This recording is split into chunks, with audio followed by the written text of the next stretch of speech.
So if you know me, I was born with my limb difference, meaning that I navigated all kinds of stages of life with my disability, including dating my first ever boyfriend. I kind of want to talk about it because it was very interesting to me, made me a little bit more hyper aware of my body.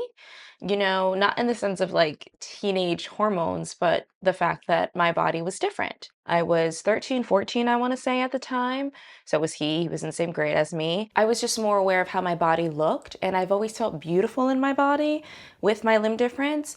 But now I started to think about, okay, what does this person think of my limb difference, and do their thoughts affect how I feel? I know I never wanted someone to have power over how I felt about my body and my limb difference, because you should never really give anyone power to give you validation. But it doesn't change the fact that I was a little nervous. I was trying to figure out, like, okay, is he going to ask me about my limb difference? Do I have to bring it up? Like, how does this work? Because I was never put in a position to really explain my limb difference with friends or anything like that. But this was a person that I really liked, and I really wanted to know, what he thought. I remember having that conversation with him, and I'm pretty sure it was a long time ago. I'm pretty sure I was the one who brought it up. One, because I just wanted to know his thoughts, and if I was comfortable with his thoughts. Was his thoughts something that I liked? He did pass with what he said, because he said, my limb difference doesn't make a difference to him. He likes me for me. He enjoys my confidence and things like that. He thought it was really beautiful how I was able to kind of move about in life. And I've always had that kind of response from people that I've dated. The only thing that made that relationship hard, honestly, was his culture. I was little, so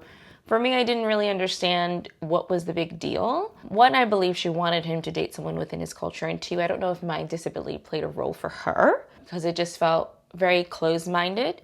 We did end up breaking up because we ended up going to different high schools, and his family was a little overbearing for him. But the point is, I loved how I navigated that first relationship with the approach of my disability, even not just waiting for him to ask, but me asking. That was one of the biggest lessons I took away from that specific relationship, is I'm also capable of asking for things or making sure that I'm comfortable with certain things, and I don't have to wait for someone else to do it for me. Yeah, that was my first boyfriend, and that's not even the issue when it comes to dating for me with my disability. I think for me is more so my abandonment issues.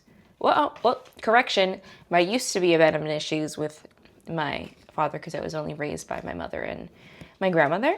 But that's a topic for another day. Yeah? But the takeaway from this is go after it. If it's something that you want, don't wait around for someone to do it for you.